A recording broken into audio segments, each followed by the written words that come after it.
हम लाते हैं top news, आपके फेवरेट टॉक शोज और अनलिमिटेड एंटरटेनमेंट सिर्फ यूट्यूब पर। अगर आपने अभी तक हमारा चैनल सब्सक्राइब नहीं किया तो अभी सब्सक्राइब करें और बेल आइकॉन को क्लिक करके हमारी लेटेस्ट वीडियोस के बारे में अपडेट जानें।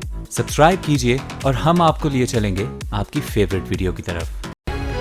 जी अस्सलाम वालेकुम। प्रोग्राम में आज सबसे पहले बात करेंगे कि इलेक्शन का मौसम आने से पहले सियासी पतझड़ का आगाज हो चुका है और सबसे ज्यादा पत्ते नून लीग के दरख्त से गिर रहे हैं।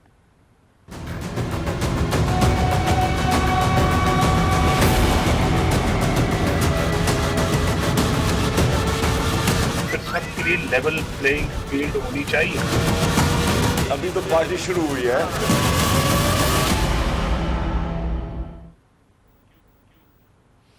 सियासत शतरंज का एक ऐसा खेल है कि जिसके उसूल कोई नहीं होते और चालें लातादाद होती हैं। कब कोई बाजी मार जाए और कब किसकी बिसात लपेटती जाए कुछ खबर नहीं होती, कुछ पता नहीं चलता। और बाज़ औक़ात तो ये भी पता नहीं चलता कि बादशाह कौन है और प्यादा किसका है। कुछ ऐसा ही सिलसिला आजकल पाकिस्तान की सियासत में भी जारी है। इलेक्शन की शतरंज बिछाई जा चुकी है और माहिर खिलाड़ी अपने अपने गुर आजमाने में लगे हुए हैं। इस वक्त बज़ाहिर सबसे कमजोर खिलाड़ी नून लीग लग रही है, जिसके प्यादे एक एक करके गिरते चले जा रहे हैं। बलूचिस्तान से जिस चाल का आगाज हुआ था, लगता है कि उसकी नई बिसात अब पंजाब और सिंध में बिछाई जा रही है, क्योंकि इलेक्शन आने में अभी कोई तकरीबन 4 महीने का टेक्निकली वक्त तो बाकी है, लेकिन 4 महीने पहले ही नून लीग के अब तक 34 पार्लियामेंटेरियंस पार्टी छोड़ चुके हैं और पिछले 48 घंटों में 6 MNAs हैं जो कि नून लीग को दागे मुफारकत दे जा चुके हैं। 3 MNAs जाम कमाल समेत दोस्तेन डोमकी समेत ये 3 MNAs बलूचिस्तान से रिसेंटली पार्टी छोड़ चुके हैं। और आज एक ही दिन में रमेश कुमार नून लीग के काफ़ी सीनियर और काफ़ी प्रोमिनेंट MNA हैं और बड़ा टॉक शोज में शिरकत करते थे, बड़ा फियर्सली नून लीग को डिफेंड करते थे। उन्होंने आज पार्टी छोड़ दी। इमरान खान साहब की पाकिस्तान तरीके इंसाफ ज्वाइन कर ली और नून लीग पर काफी लंबी चार्जशीट भी आयद की। सिर्फ यही नहीं, सिंध से एक और अकलियती रहनुमा, अकलियती MNA जिनका ताल्लुक नून लीग से था, भवन दास, उन्होंने पाकिस्तान पीपल्स पार्टी ज्वाइन कर ली। ये 2 विकेटें सिंध से गिरी हैं नून लीग की और पंजाब से एक नई विकेट बिलाल विर्क, उन्होंने भी नून लीग छोड़ दी है और पाकिस्तान तरीके इंसाफ ज्वाइन कर ली है। तो ये इलेक्शन का मौसम आने से पहले जो सियासी पतझड़ का आगाज हुआ है, जो सियासी परिंदे एक शाख से उड़ के दूसरे दरख्त पर अपना घोंसला बना रहे हैं, तो होने क्या जा रहा है आइंदा, आज एक्सक्लूसिवली खासतौर पे रमेश कुमार साहब जो कि नून लीग के साबिक बड़े दबंग और बड़े अच्छे MNA रहे हैं, मैंने पहले भी कहा टॉक शोज में बड़ा जबरदस्त करते रहे हैं, अब आज पाकिस्तान तरीके इंसाफ ज्वाइन किया उन्होंने, नून लीग पे बहुत लंबी चार्जशीट लगाई है। उनसे हम जानेंगे कि उनके अंदर ये अचानक तब्दीली कैसे आ गई और आइंदा होने क्या जा रहा है। जनाब अस्सलाम वालेकुम, आदाब रमेश कुमार जी। वालेकुम सलाम। आपने बड़ी चार्जशीट की बहुत बात की, जी। मगर मैंने कोई ऐसी चार्जशीट के हवाले से तो बात नहीं की थी। बहरहाल शुरू करें। मैं एक एक करके सारे चार्जशीट, सारे इल्जामात जो आपने नून लीग पे आयद किए हैं, उनके बयानिए से लेके नैब कवानीन के हमारे बातें तक, अकलियतों के हवाले से लेके बाकी मामलात तक सब आपसे करूंगी। लेकिन मुझे ये बताएं, कल तक आप नून को डिफेंड करते थे, आज आप अचानक जुनून को डिफेंड करेंगे इस प्रोग्राम में। ये तब्दीली, अचानक तब्दीली कैसे आई आपके अंदर? देखिए गरीदा, आप मेरी पुरानी वाकिफ़ हैं एक्सप्रेस से लेके, आपने कभी भी मेरा जो एक नज़रिया होता है, जो मेरा अपना भी एक नज़रिया है, सबसे पहले पाकिस्तान की सियासत की जाए, डर्टी पॉलिटिक्स नहीं की जाए। और मैं नून लीग में होते हुए भी मैंने अपने आप को काफ़ी चीज़ों से पाकीज़ा रखा। आपने महसूस किया होगा कि जितने भी मेरे टॉक शोज़ हुए, मगर किसी भी टॉक शोज़ के अंदर जो ये ज़बान इस्तेमाल की जाती थी, हज़ारों टॉक शोज़ हुए, मगर कहीं पे भी डॉक्टर रमेश की ज़बान ऐसी इस्तेमाल नहीं हुई। मैंने अपने आप को साफ़ रखा। 2013 में इस हुकूमत के प्लेटफार्म से जब मैं MNA बना, और 2014 में, क्योंकि मैं जब शहबाज शरीफ साहब के साथ मिलके जब मैंने PMLN ज्वाइन की थी, और उस वक्त मुझे जो जज्बा नज़र आया कि मैं समझता था कि पाकिस्तान को आगे लेके जाना है, बलूचिस्तान की जो हुकूमत बनी उसके अंदर सबसे ज़्यादा इम्पॉर्टेंट रोल मेरा था। मैंने ही उसके अंदर मेहनत की थी कि बलूचिस्तान में नून लीग की हुकूमत बने। ज्वाइनिंग भी काफ़ी लोगों की मैंने कराई थी, क्योंकि मेरा एक नॉन मुस्लिम कम्युनिटी में as a patron Pakistan Hindu council मेरा एक नाम था। लोगों का, मेरी कम्युनिटी का, हिंदू कम्युनिटी का, क्रिश्चियन कम्युनिटी का भी मेरे ऊपर एक एतमाद था। मगर काफ़ी चीज़ें थी जो मुझे डिसाइडेड करती थी। और इवन 9 फरवरी 2014 को हुकूमत बनने के कोई 8 महीने के बाद मुझे सुप्रीम कोर्ट के दर के ऊपर जाना पड़ा regarding the rights of the minorities. 16 hearing 9 फरवरी 2014 से हुई अप टू 19 जून 2014। Honourable chief justice Tassaduq Hussain Jillani साहब ने ऐसी माइनॉरिटी राइट्स के ऊपर 19 जून 2014 को एक डिटेल जजमेंट दी। मेरी बहुत ज़्यादा कोशिश रही कि उस जजमेंट के ऊपर मैं अमल कराऊं। मेरे लिए ये बहुत डिफ़िकल्ट, आज भी जो मेरे लिए दिन था वो मेरे माजी के हवाले से, मेरे मुस्तकबिल के हवाले से बहुत ज़्यादा डिफ़िकल्ट दिन था कि जिस लीडरशिप के साथ मैं 5 साल रहा, मगर उस लीडरशिप को इस मुश्किल वक्त में मैं छोड़ के जा रहा हूँ। और क्योंकि हिंदू कम्युनिटी में गद्दारी नहीं है और हिंदू कम्युनिटी में बीच रास्ते में छोड़ने का काम नहीं है, मैं as a responsible patron in chief Pakistan Hindu council और ऐसे में छोड़ के जाऊँ जो मुझे ज़मीर जो है वो बार बार इस चीज़ों को कहता था कि आप ठहरें। मगर इस ज़मीर को ठहराते ठहराते मैंने 2 साल तक इन चीज़ों के ऊपर इंतज़ार किया। 2 साल में लगा रहा कि नॉन मुस्लिम कम्युनिटी के हवाले से आप इंटरफेथ मिनिस्ट्री को सेपरेट करें, नहीं हुआ। बहुत मरतबा मैंने अपने कायद मियां मोहम्मद नवाज शरीफ को कहा, नहीं हुआ। इवेक्यू ट्रस्ट चेयरमैन की बात हुई, मैंने कहा कि आप इवेक्यू ट्रस्ट चेयरमैन लगाएं। हिंदू कम्युनिटी जो आपका मुझसे वायदा है, मैंने राणा भगवान दास का नाम प्रपोज किया था, वो भी सिद्दीक उल फारूक को लगाया। आखिर उसको भी हटाने के लिए मुझे सुप्रीम कोर्ट का दरवाज़ा खटकाना पड़ा। ये सारी चीज़ें, अब मैं ये भी नहीं चाहता कि आज 5 साल जिसके साथ में बैठा आज उसके हवाले से मैं बात करूं, मगर थोड़ी सी अगर मैं बात नहीं करूंगा, थोड़ी सी, क्योंकि मैं नहीं चाहता कि मुझे वो जावेद हाशमी बनाया जाए कि भाई आप उधर गए तो उसकी गिला उसकी गए और उधर गए तो उसकी गिला। मैं वो टॉपिक नहीं बनना चाहता। मैं खुद कहता हूं कि मैं एक नज़रिए का नाम हूं। कायद-ए-आज़म जैसे एक नज़रिया था, कायद-ए-आज़म ने भी एक कांग्रेस में था, मगर जब उसने देखा कि मेरी कौम का जो प्रॉब्लम्स हैं वो हल नहीं हो रहे हैं और मेरी कम्युनिटी तकलीफ़ पे है, तो उसने भी कांग्रेस से मुस्लिम लीग, ऑल इंडिया मुस्लिम लीग ज्वाइन कर ली। जब ये चीज़ें मैं सोचता भी था, लिखता भी था, नॉन मुस्लिम का पाकिस्तान भी मैंने लिखा था, मैंने हर इशू के ऊपर मैंने बात की। मैं चौधरी निसार को अपने नज़दीक पाता था, उससे दिल की बात भी करता था, वो हमेशा मेरी कदर करता था और मैं उसकी ऑनेस्टी की वजह से उसकी कदर करता था। मैं हमेशा उनसे पूछता था, वो कहता था कि आप जैसे पढ़े लिखों की हमारी पार्टी में कदर नहीं है, मगर अभी आप वेट करें, आप बैठें। जब भी बात होती थी बोलता था आप बैठें, शहबाज शरीफ सब ठीक हो जाएगा, बैठें। मगर 2 साल से जैसे ये पनामा का इशू आया, सुप्रीम कोर्ट, जिस सुप्रीम कोर्ट के दरवाजे से हमारी कम्युनिटी को रिलीफ मिला, उस सुप्रीम कोर्ट के हवाले से जो बातें की गई, मैं टॉक शोज़ में आता था, मगर जब भी ऐसे कोई टॉपिक होते थे तो मैं कहता था कि रूल ऑफ लॉ होना चाहिए, कोई कानून से ऊपर नहीं होनी चाहिए। आपके प्रोग्राम में भी मैं ये बात कह कर गया हूँ। कभी कभार मुझे कोई लोग कहते भी थे, कोई एंकर ऐसी बात भी करते थे, डॉक्टर साहब क्यों, आप क्या कहते हैं, आप क्या नून लीग छोड़ रहे हैं? तब भी मैं ये कहता था कि नून लीग छोड़ नहीं रहा हूँ। बात यह है कि पार्टी के अंदर बैठ के हुए भी मैं ये बात करता हूँ, और ये सिर्फ टॉक शोज़ के अंदर नहीं, अपने मुख्तलिफ कॉलम्स के अंदर भी मैंने हवाले किए कि रूल ऑफ लॉ होना चाहिए। और इवन अपनी पार्लियामेंट्री पार्टी की मीटिंग होती थी तब भी मैं ये बात करता था। हमेशा अपने ग्रीवेंसेस, अपनी बातें हमेशा जो है वो लीडरशिप के सामने भी लाता था। मगर 2 साल से जो ये पार्टी मफादात अपने आपस में घूमती रही, पाकिस्तान का ख्याल नहीं किया गया, इवन पाकिस्तान का फॉरेन लेवल पे इमेज ख़राब किया गया, और इदारों के हवाले से अगर लीडरशिप और जो है अगर कानून की हुक्मरानी नहीं करेगी तो मुझे बताएं कि ये अनारकली नहीं फैलेगी। मुझे बताएं एहतसाब का सिस्टम किसको सही करना था, मुझे बताएं कि सेनेट का सिस्टम किसको। मैंने सेनेट के ऊपर कॉलम लिखा कि आप 1913 में अमेरिका ने ये सिस्टम चेंज किया है, हमने 10 सालों में वो नहीं किया जमहूरियत के दौरान। पहले तो चलो मुशर्रफ को छोड़ो, 10 सालों में कर सकते थे। आज हम उस सिस्टम को रोते हैं और इलेक्टेड चेयरमैन सेनेट को हम कहते हैं कि आप क्यों आए। मैं समझता हूँ हर आदमी की अपनी इज्जत होती है। आज 2 मिनिस्टर भी इनके चले गए, कम से कम आदमी को अपने आप की तरफ देखना चाहिए। अगर हम नहीं देखेंगे, इसका भी मैंने बहुत इंतजार किया।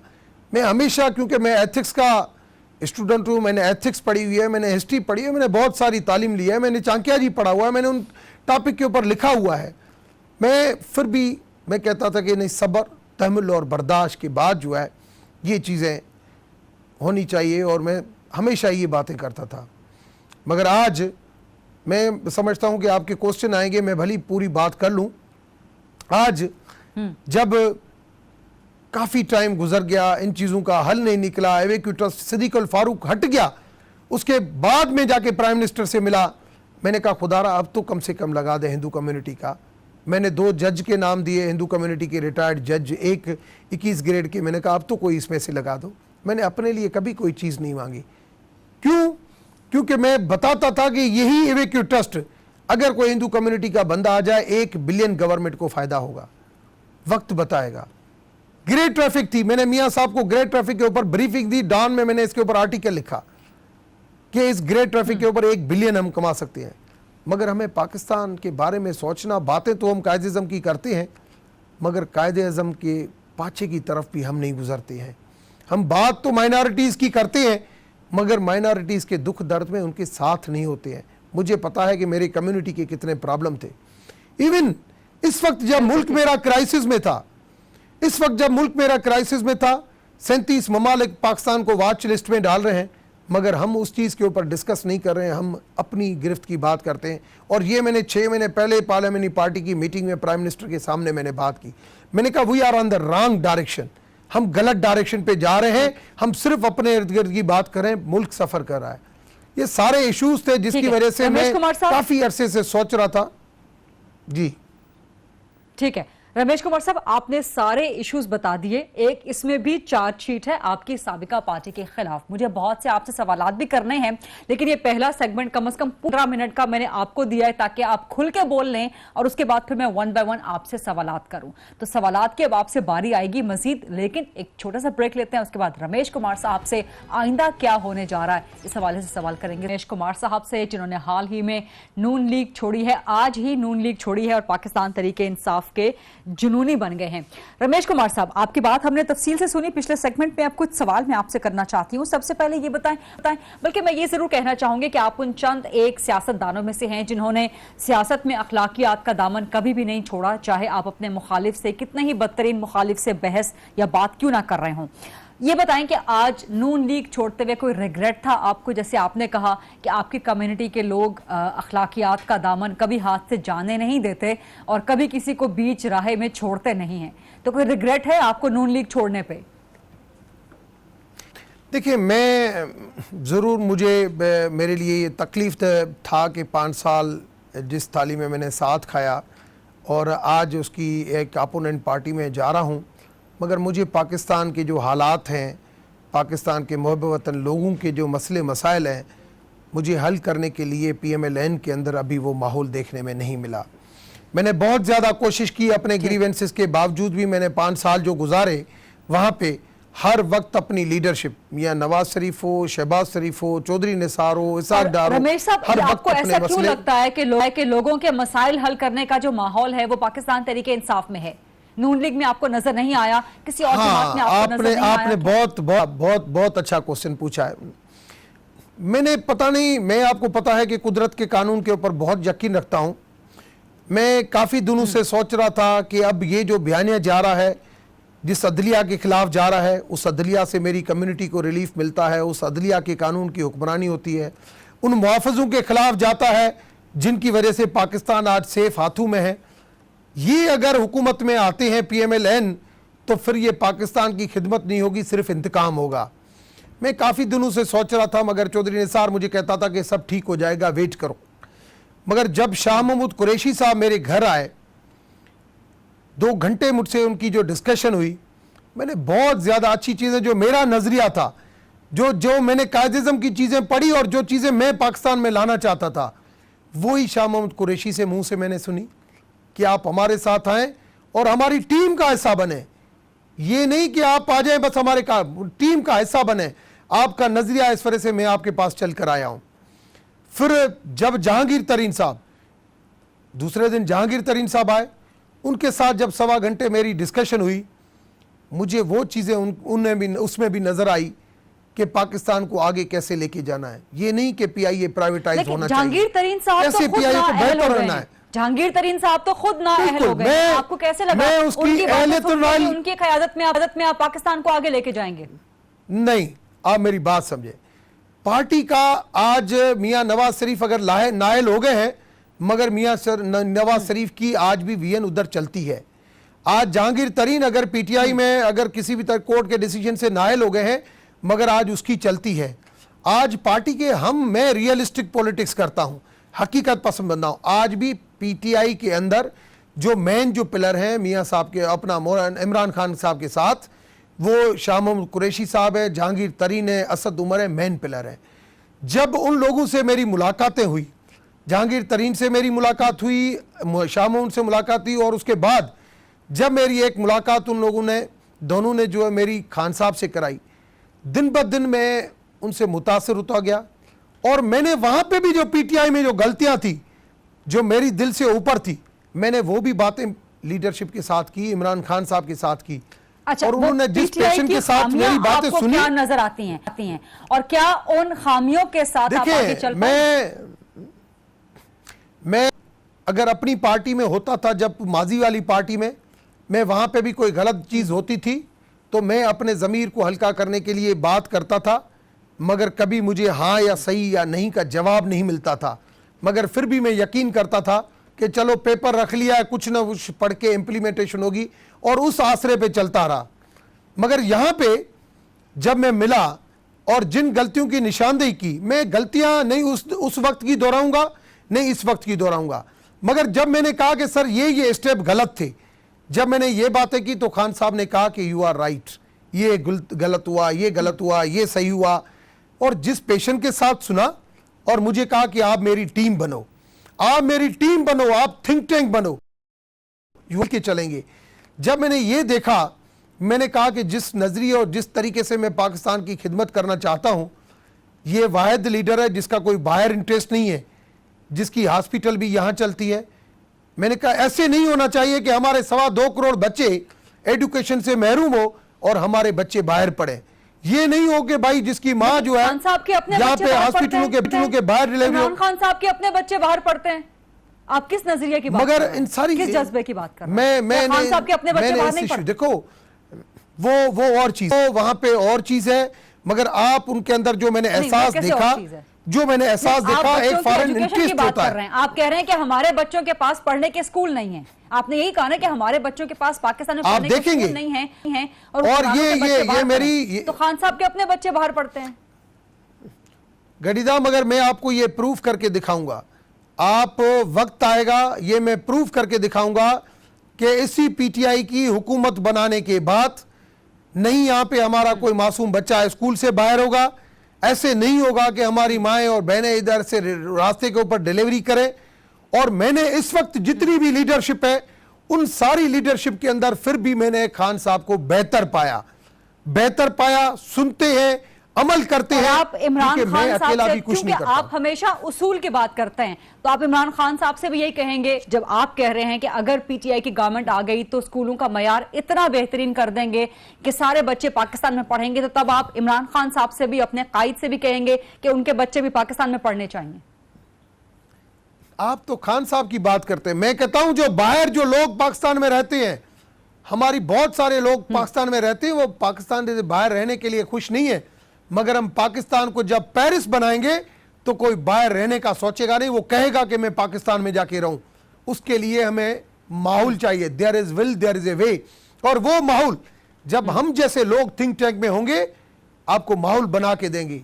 हमें आंखों से आंसू आते हैं यार, हमें दुख होता है जब कोई वीडियो ऐसे चलती है, मगर सियासत को इबादत समझ के, सियासत को खिदमत समझ के, सियासत को एहसास समझ के मैंने लोगों को कम देखा। चलो भाई, अगर किसी की वीएन नहीं है तो कम से कम हम जैसे लोगों को सुने तो सही कि हम क्या चाहते हैं, जो पब्लिक के अंदर रहते हैं, कि अवाम के मसले मसाइल क्या रमेश हैं। कुमार साहब, कि आज अगर आप पेट्रोल जिन की वीडियोस की बात कर रहे हैं, आपके अंदर पाकिस्तान के अवाम का बहुत दुख है, लेकिन अगर मैं सही समझी हूं तो जिन हालिया वीडियोस की आप बात कर रहे हैं, जो खवातीन के साथ मसाइल हुए हैं, जो ज्यादतियां बच्चियों के साथ की गई हैं, बच्चों के साथ हुई हैं, वो खैबर पख्तूनख्वा से भी बहुत सी वीडियो सामने आई हैं।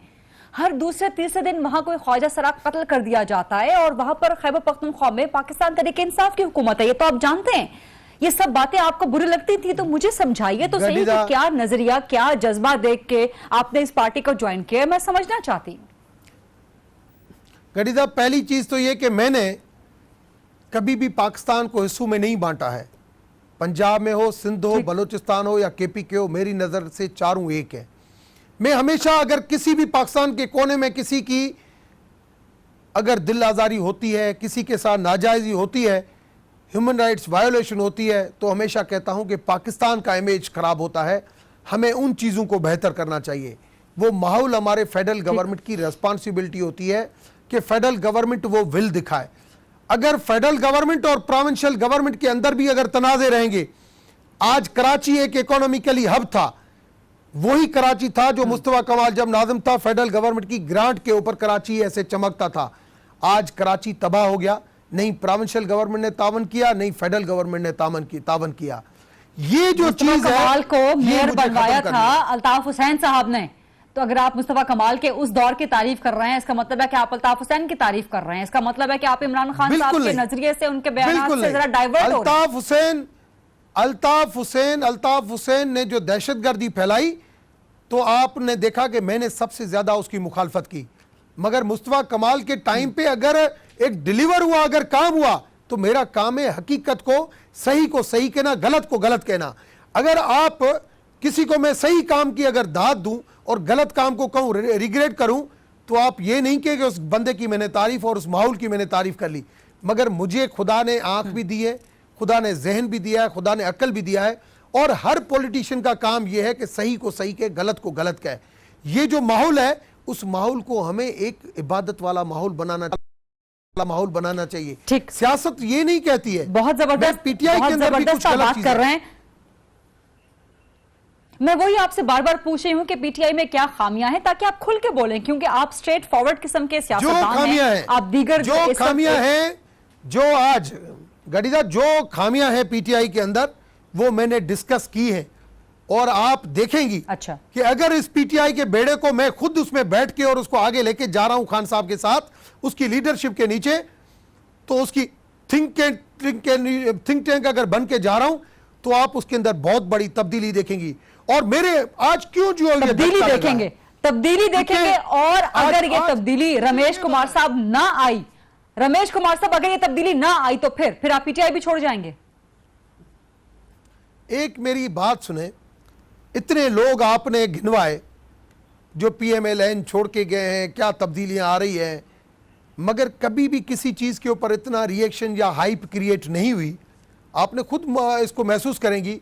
मगर डॉक्टर रमेश के निकलने के बाद जहाँ से निकला है वहाँ पे बहुत ज़्यादा परेशानी है, जहाँ पे आया है वहाँ पे बहुत ज़्यादा खुशी है। क्यों? क्योंकि उनको पता है कि इनकी अपनी थीम है, अपनी विजन है। रमेश कुमार साहब, मैंने एक सिंपल सवाल किया है कि आप जिस नजरिए, जिस जज्बे को लेके, जिस तब्दीली का ख्वाब लेके पीटीआई में जा रहे हैं, अगर वो पूरा ना हुआ तो आप पीटीआई को खैर बात कह देंगे, क्योंकि आप उसूलों पे खड़े हैं। मैं आपको करके इस वजह से दिखाऊंगा। मैंने ये पार्टी छोड़ने के बाद 2 घंटे मेरी अगर शाह साहब से मुलाकात होती है, 1.5 घंटा जहांगीर साहब से मुलाकात होती है, 1.5 घंटा खान साहब से, ये सारी चीजें मैंने इस तरीके से क्लियर की हैं कि आपको मैं वक्त दिखाएगा कि इस पीटीआई के अंदर आपको बहुत बड़ी ज्वाइनिंग भी नजर आएगी, इस पीटीआई के अंदर आपको बहुत बड़ा अच्छा माहौल भी नजर आएगा, इस पीटीआई के अंदर आपको बहुत बड़ा ये जो बहुत बड़ी ज्वाइनिंग की आप बात कर रहे हैं, ये कौन सी ज्वाइनिंग है? रमेश कुमार साहब से ये सवाल पूछेंगे कि बहुत बड़ी ज्वाइनिंग कौन सी है। After show with us, welcome back after the break. हम बात कर रहे हैं एमएनए रमेश कुमार साहब से। रमेश कुमार साहब, ब्रेक पर जाने से पहले आपने कहा कि आप देखेंगे बहुत बड़ी ज्वाइनिंग पीटीआई में आएगी। कौन सी बड़ी ज्वाइनिंग आप लेके आ रहे हैं? देखिए, मैं समझता हूं कि हमारे जो डिसीजन मेकर वोट्स हैं, 35 लाख वोट हैं क्रिश्चियन, हिंदू और पारसी नॉन मुस्लिम कम्युनिटीज़ के। और उस कम्युनिटी का बहुत बड़ा एतमाद है, मालिक की एक मेहरबानी है, वो मेरे ऊपर है। और क्योंकि उसके दुख दर्द में जो है वो मैं हमेशा साथ रहता हूँ। मैंने आज अपनी कम्युनिटी को ये भी मैसेज दिया है मुख्तलिफ तरीक़ों से कि आज आप इकट्ठे हो जाएं, डिसीशन मेकर वोट दें। आपके लिए यहाँ पे हम ह्यूमन राइट सेल खोलेंगे। जो 19 जून की जजमेंट है, जो 5 साल में नहीं करा सका, आपको 3 महीने में करा के दूंगा। ये जो डिसीशन मेकर जो वोट्स हैं, ये हर हल्के में मौजूद हैं। जो लोग वहाँ पे बैठे हुए हैं, आज जिन हल्कों में मेरी कम्युनिटी के वोट हैं, आज उन्होंने कहा कि डॉक्टर साहब आप गए, हमें क्यों नहीं लेके गए। और उनके अंदर चाहे सिंध हो, चाहे पंजाब हो, जो लोग जो आज मुझसे कांटेक्ट हुए हैं, जिन लोगों ने कांटेक्ट किया है, मैं समझता हूं कि कोई हफ्ता खाली नहीं जाएगा। आपको हर हफ्ते के अंदर, हर दूसरे तीसरे दिन के अंदर आपको ब्रेकिंग न्यूज मिलेगी और आप देखेंगे। अच्छा, मुझे ये बताएं, होगा। मुझे और अपना बताएं रमेश कुमार साहब, मुझे अपना बताएं कि आपका पीटीआई ज्वाइन करने का फैसला जाती है, कोई दबाव वगैरह तो नहीं था आप पर कहीं से भी? आपने ये जो बात की है ना, 8 से 6 महीने पहले पार्लियामेंट्री पार्टी की मीटिंग में प्राइम मिनिस्टर ने भी ये बात की कि हमारे लोगों को फ़ोन आता है, ये आता है। तब मैंने कहा मुझे इस चीज़ के ऊपर बहुत एतराज़ है। हम बलोचिस्तान गवर्नमेंट टूटती है, कसूर अपना कि हम अपनी गवर्नमेंट को संभाल नहीं सके, हमने एस्टेब्लिशमेंट के ऊपर बात की। और आज अगर हम अपने मेंबरों को संभाल नहीं सकते और हम कहते हैं कि आप ये क्या साराइयों के ऊपर नहीं चलें, ऐसे क्या एजेंसी के अंदर कोई आमक लोग बैठे हैं, उनको और कोई काम ही नहीं है कि वो यहाँ पे एमपी एमएनएस को फोन करेंगे कि आप पार्टी छोड़ो, वो भी एमपी एमएनए को। रमेश कुमार साहब, अभी कुछ अर्सा पहले आपने भी वज़ीर आज़म से ऐसी ही शिकायत की थी कि टेलीफोन आते हैं, धमकियों। मैंने शिकायत नहीं, मैंने जब प्राइम मिनिस्टर ने ये बात की, मैंने एहतजाज किया था। मैंने कहा आपको ऐसी बात अच्छी नहीं लगती और ये जो इल्जाम लगाते हैं हमारी एजेंसी को बदनाम करती हैं। मैंने शिकायत नहीं की थी, ये गलत खबर आप सुन रहे हैं। अब मैंने ये कहा था कि ये आप गलत कह रही हैं। और कल भी मुझसे अपनी लीडरशिप ने भी कहा, ऐसा मुझे कल मुझसे पूछा। मैंने कहा मुझे कौन दबाव डालेगा, मैं खुद एक आइडियोलॉजिकल बंदा हूं, मुझे पता है कि मुझे पाकिस्तान की आवाम की खिदमत मैं अब कैसे रह सकता हूं, जबकि जब हमारा बयानिया पाकिस्तान की खिदमत का नहीं हो, हमारा बयानिया ये हो कि मुझे इतना वोट दो कि मैं आके अदलिया को सीधा करूं, मैं आके एस्टेब्लिशमेंट को सीधा करूं। कम से कम अब इतनी पार लग गई। अब तो मैं चौधरी निसार से भी माफ़ी मांग लूंगा कि अब मुझे नहीं रोको, अब मुझे जाने दो, मैं अब जाता हूं। इस वजह से मुझे लाजमी एक पॉलिटिकल पार्टीज की छतरी लेनी थी, क्योंकि रिजर्व सीट। अच्छा, आपकी टाइमिंग, आप इलेक्शन के दौरान, ये आपने बड़ा जबरदस्त बात की कि आपको इस वक्त डिसीजन लेना था, इलेक्शन बिल्कुल वक्त पे है, यही टाइमिंग पर आपके सवाल उठाया जा रहा है कि इलेक्शन के नजदीक आते ही जहां का ट्रेंड देखा, वहां के सियासी परिंदे एक शाख से उड़ के दूसरी शाख पर बैठ गए। तो ये टाइमिंग आपकी इलेक्शन फोकस्ड है, इलेक्शन सेंट्रिक है, या वाकई आप समझते हैं कि नहीं, आपने नजरिए की बुनियाद पे ही पीटीआई ज्वाइन की है और आपको पीटीआई का नजरिया इस वक्त कायम नजर आता है? गेटी साहब, मैंने इस चीज के ऊपर बहुत सोचा कि पार्टी चेंज इस वक्त करूं नहीं करूं। जब मुझे कायदे-ए-आज़म का हवाला नज़र आया कि कायदे-ए-आज़म मोहम्मद अली जिन्ना ने भी पाकिस्तान की खातिर कांग्रेस को छोड़ के मुस्लिम लीग बनाई थी, मैंने कहा अगर ये जो बयानिया चल रहा है और जो मैं मीडिया के ऊपर देख रहा हूं कि भाई कंपटीशन है, मैंने कहा नहीं डॉक्टर रमेश, आज आपको मैदान में उतरना पड़ेगा और आज आपको इस बयानी के मुखालफत जाना पड़ेगा कि सबसे पहले पाकिस्तान के लिए आपको किसी पॉलिटिकल पार्टी का सहारा लेके, 3 पॉलिटिकल पार्टीज हैं इस वक्त ये सबसे पहले पाकिस्तान का जो बयानिया आप दे रहे हैं, ये बयानिया जहां से आया है और जिनका ये बयानिया रहा है, ये बहुत से सवालात को जन्म देता है। रमेश कुमार साहब, देखिए मेरी सोच, क्योंकि मैं मुल्क को तकलीफ में नहीं देख सकता, मैं मुल्क का इमेज बेहतर करना चाहूंगा बाहर दुनिया में, मैं मुल्क का इमेज खराब करना नहीं चाहूंगा। अगर हमारे ही लोग, हमारे मिनिस्टर जाके मुल्क का ऐसे इमेज खराब करें, वो कम से कम एक मोहब्बत वतन हिंदू कम्युनिटी का बंदा कभी खराब नहीं करने देगा।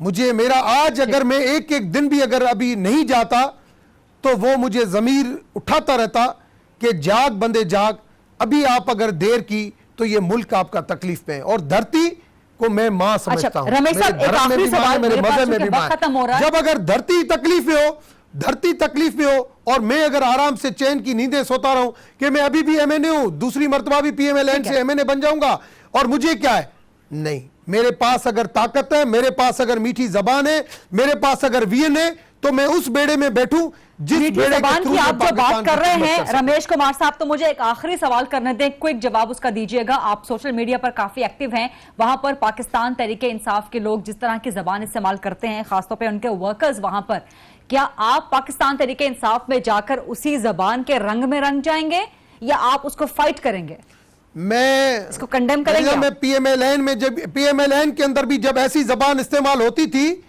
चाहे लीडरशिप के मुंह से चाहे कारकुनों से मुंह से, मैं कहता था कि मुझे मां बाप ने नहीं सिखाया है और आप अपने बच्चों को गलत सिखाते हैं। मैं आज पीटीआई के अंदर भी ये बात करूंगा कि आज दुनिया बहुत चेंज हो चुकी है, हमें अब पाकिस्तान की खिदमत के हवाले से अपनी वीएन परफॉर्मेंस के ऊपर बात करनी चाहिए, अपनी लैंग्वेज को बेहतर करना पड़ेगा, क्योंकि हम अपने मुआशरे के अंदर अच्छाइयां दें, बुराइयां नहीं दें, हमें उन चीजों को खत्म करना पड़ेगा और यही तब्दीलियां आपको, पीटीआई को आगे लेके जाऊंगा, ये तब्दीलियां आपको नजर आएंगी। And will keep a check on that. बहुत शुक्रिया डॉक्टर रमेश कुमार साहब, ये था आज का प्रोग्राम देखने का, शुक्रिया। I'll see you tomorrow। अल्लाह हाफ़िज़।